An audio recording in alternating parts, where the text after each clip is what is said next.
Olá, semioticistas. Hoje nós vamos continuar tratando dessa problemática do ponto de vista. Lembrando que nós vimos três abordagens do ponto de vista: o ponto de vista narrativo, no discurso narrativo, no discurso descritivo e no discurso argumentativo. Então hoje nós trataremos do ponto de vista e poéticas da descrição. E com o fim de ilustrar concretamente essa problemática do ponto de vista e de salientar-lhe os aspectos decisivos, nós vamos nos deter sobre um fenômeno singular na história da literatura. A lenda de Tristão e Isolda só chegou até nós, como se sabe, por um conjunto de fragmentos incompletos. Teve a versão de Berulle, a versão de Thomas, diferentes versões da Folie Tristan, da Lettre de Jaffrey, de Marie de France, teve a narrativa de Ettard d'Auberg, a narrativa de Godefroy de Estrasburgo. Enfim, foram diferentes versões e através desses diferentes fragmentos que essa lenda de Tristão e de Isolda chegou até nós. E esses fragmentos eles foram traduzidos, eles foram reunidos, reelaborados e reescritos por Joseph Bédier no final do século XIX, e dando assim a origem a uma nova versão, uma versão completa e sequencial dessa célebre história.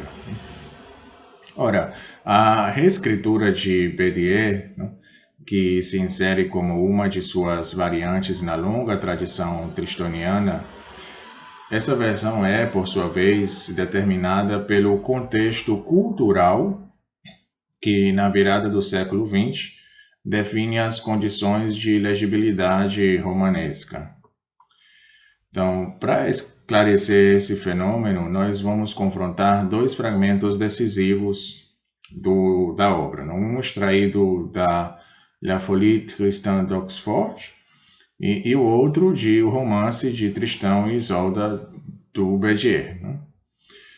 Então, elaborado a partir do mesmo material semântico de base que o primeiro, o segundo trecho, ele na verdade o modifica, entretanto de maneira radical. E essa transformação ela é precisamente realizada em função das regras que controlam de forma diferente em cada caso as seleções do ponto de vista. Então, o primeiro fragmento extraído de La Folie Tristan d'Oxford se intitula O Castelo de Tintagel e diz o seguinte: sobre a costa da Cornualha se erguia a grande torre sólida e imponente. Gigantes a haviam construído outrora. As pedras, todas de mármore, estavam dispostas e unidas com arte. Elas resistiam solidamente. A parede apresentava uma superfície matizada pelos reflexos de quartzo e do lazuli, de sinople de azul. O castelo possuía uma bela ponte levadiça, por sua vez larga e fortificada. 2 guardas armados supervisionavam atentamente as entradas e saídas.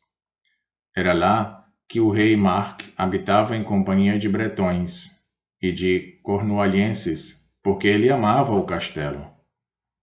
Aliás, da mesma forma que amava a rainha Isolda. Nos arredores havia muitas campinas, florestas, caça, águas doces, peixes e belas propriedades rurais. Os navios, vindos do alto mar, chegavam diretamente ao porto situado no castelo. Esse é o fragmento 1. Fragmento 2, já tirado do livro do Bédier, diz o seguinte: então puseram-se a caminho, conversando animadamente, até que divisaram finalmente um rico castelo. Prados o cercavam, pomares, águas de nascentes, lugares para pescarias e terras de cultivo. Numerosas naus entravam no porto. O castelo elevava-se diante do mar, forte e belo, bem guarnecido contra qualquer assalto e contra todos os engenhos de guerra. E sua torre principal, outrora erguida pelos gigantes, era construída de bloco de pedra, grandes e bem talhados, dispostos como um tabuleiro de sinople e de azul. Bom, o castelo à beira-mar constitui um motivo descritivo e estereotipado na literatura medieval. Então, configuração textual cristalizada por sua estrutura, o motivo dispõe de uma autonomia relativa que permite seu caráter migratório nos textos. Ele pode situar-se em diferentes pontos da narrativa e essa posição contextual determina as variações temáticas de sua significação. Então, situado no início da narrativa, o motivo do casamento, por exemplo, será compreendido como contrato inicial, destinado a ser posto em xeque em determinado momento. E situado no final da narrativa, o mesmo motivo será tematizado como recompensa do herói. Então, aqui a descrição do castelo de Tintagel, nos dois textos que acabei de ler, né? Ele ocupa duas posições bastante diferentes. Né? Colocada no centro de uma ação há muito iniciada na Folie cristã, né? Retorno de Tristão para junto de Isolda, depois de seu exílio, ele atualiza conhecimentos já assumidos e investidos no espaço da axiologia medieval. E, situada bem no início do romance, no texto de Verdier, já tem, então, um valor informativo e quase documentário. Então, a comparabilidade de duas descrições é fundada sobre certas semelhanças. Encontram-se aí os traços essenciais da sintaxe descritiva, enunciados de estado, enunciados qualificativos. Essa sintaxe descritiva, que corresponde ao mesmo paradigma semântico, é frequentemente com o mesmo material léxico, a muralha de sinople e de azul, que aparecem nos dois textos. E se a quantidade de informação não é exatamente a mesma, não há dúvida de que a disposição dos conteúdos e os universos de valores que eles propõem são rigorosamente similares. Duas séries de campos semânticos se opõem assim nitidamente em cada texto. As figuras do não animado, o mineral, opostas à do animado, que é o vegetal, o animal, o humano. Os traços do universo guerreiro, a força, a defesa, opostos aos do universo da fecundidade, os campos pesqueiros, águas vivas, etc.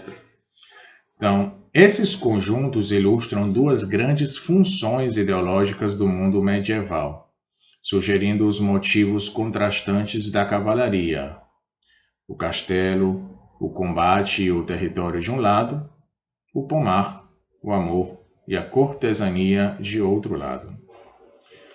Mas o que diferencia, o que distingue esses dois textos é, antes de tudo, o modo de assumir esses campos semânticos. A discursivização transforma esses campos de significação em isotopias discursivas, regidas por focalizações e por isso mesmo designando o lugar de um observador, pura posição induzida pela organização dos elementos descritivos. Em consequência, os modos de assunção sintática vão modificar as relações entre essas isotopias e fazer divergir profundamente as significações. O exame do percurso descritivo mostra assim que no texto 1 há uma passagem sucessiva do exterior ao interior, depois do interior ao exterior e, enfim, novamente do exterior ao interior. A variação do ponto de vista marca uma sequência de rupturas, deslocando de maneira complexa a posição do observador. Enquanto que no texto 2 o percurso se desenvolve de maneira linear e contínua. Ele parte do exterior, de uma panorâmica geral, depois continua em focalizações progressivas até entrar no castelo. O observador acompanha os viajantes, cujo ponto de vista adota. É o fenômeno da focalização interna. Então, nós constatamos, então, que na versão primeira de La Phonie Tristan d'Oxford, a complexidade dos percursos de observação ela está sustentada por uma coerência de ordem temática. A passagem da isotopia mineral, no início do texto, à isotopia do vivo, já no final do texto, é assegurada pela mediação temática do amor. E é o amor do rei pelo castelo e o de Isolda, sobretudo, né, que conduz o olhar como sua expansão figurativa natural aos arredores e introduz a descrição da abundante natureza animal e vegetal. Então, passa-se assim do universo não humano, o da pedra e dos gigantes, ao de uma humanidade tranquila e fecunda. O amor assegura, no desenvolvimento descritivo, a passagem da primeira isotopia à segunda, ou seja, a sintaxe cumulativa desta, contrastando com a sintaxe seletiva precedente. E isso impõe a abundância no plano do significante e confirma a transformação axiológica. E, como se vê, a introdução dos valores passionais comanda então a disposição dos elementos figurativos e a própria organização da descrição.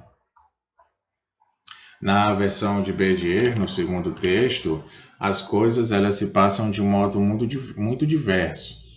Os dois universos eles são articulados apenas pelo olhar de um observador exterior, exclusivamente cognitivo, que vai descobrindo pouco a pouco a paisagem. Se na outra versão íamos do mineral ao vivo, da guerra ao amor, nós passamos aqui do vivo ao mineral, do mundo natural ao construído, para exprimir a passagem racional da natureza à cultura. E essa estrutura inversa das duas descrições está assentada exatamente em duas diferentes organizações do ponto de vista. A assunção do universo vegetal e animal da fecundidade, pelo amor de Marcos e de Isolda, justificava a aparente flutuação dos pontos de observação. Mas agora a estabilidade e a permanência do ponto de vista instalam um simples percurso de reconhecimento do universo visível, sem a menor dimensão passional. Então, essas diferenças entre as duas descrições ultrapassam a mera dimensão estilística, né? Ou seja, elas implicam, para além dos modos de enunciação individuais, formas de representação e de racionalidade distintas, diferentes, que se investem localmente num discurso descritivo, à primeira vista redundante. Por um lado, a descontinuidade do ponto de vista no primeiro texto impõe a tematização dos motivos medievais e da poética cortês. Ou seja, a mediação do amor transforma os valores guerreiros em valores de fecundidade. E, por outro lado, a continuidade do ponto de vista no segundo texto se insere, por sua vez, em uma poética da descrição que resulta de um uso cultural. A enunciação individual, com a deformação que inflige a versão original, é da ordem de um discurso coletivo e de suas codificações. Ao contrário do primeiro texto, da anterior, a descrição ela se apoia, desta vez, em um ponto de observação explícito e rigorosamente motivado, no caso presente, pelo deslocamento das personagens. Então, semelhante regulação do discurso descritivo corresponde rigorosamente às normas da escritura realista no final do século XIX. Então, nós verificamos assim que variações aparentemente tênues da enunciação descritiva retomam poéticas culturalmente cristalizadas que a análise permite evidenciar mediante o jogo das próprias focalizações.